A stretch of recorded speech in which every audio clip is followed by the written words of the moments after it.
Video का उद्देश्य किसी का इंसल्ट या किसी को भावनाओं का ठेस पहुंचाना नहीं है। इस वीडियो का सिर्फ और सिर्फ मनोरंजन के लिए बनाया गया है। इसे अपने दिल पर ना ले। हम सभी कलाकारों का सम्मान करते हैं। धन्यवाद।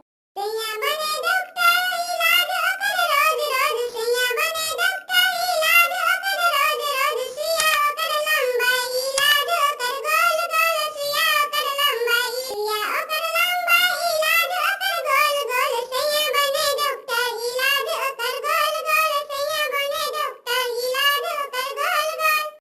सैया बने दर्जी, सिलाई करे रोज रोज। सैया बने दर्जी, सिलाई करे रोज रोज। सुइया ओकर लंबाई, सिलाई ओकर गोल गोल।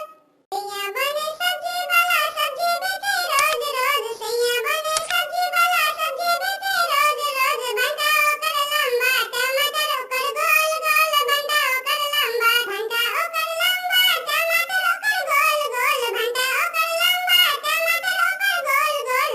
सैया बने दर्जी, सिलाई करे रोज रोज। सैया बने दर्जी, करे सिलाई रोज रोज। सैया बने दर्जी, सिलाई करे रोज रोज। सैया बने दर्जी, सिलाई करे रोज रोज। सुइया ओकर लंबा, सिलाई ओकर गोल गोल। सैया बने मास्टर, पढ़ाई करे रोज रोज। सैया बने मास्टर, पढ़ाई करे रोज रोज। लठी ओकर लंबाई, पढ़ाई ओकर गोल गोल। लठी ओकर लंबाई। सैया बने दर्जी, सिलाई करे रोज रोज। सैया बने दर्जी, सिलाई करे रोज रोज। सुइया ओकर लंबाई, सिलाई गोल गोल गोल।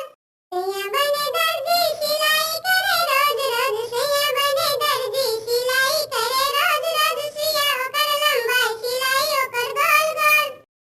बिल्ली रानी गीत यूट्यूब चैनल पे आपका स्वागत है। यहाँ पर आपको एनिमेशन वीडियो गीत मिलेगा।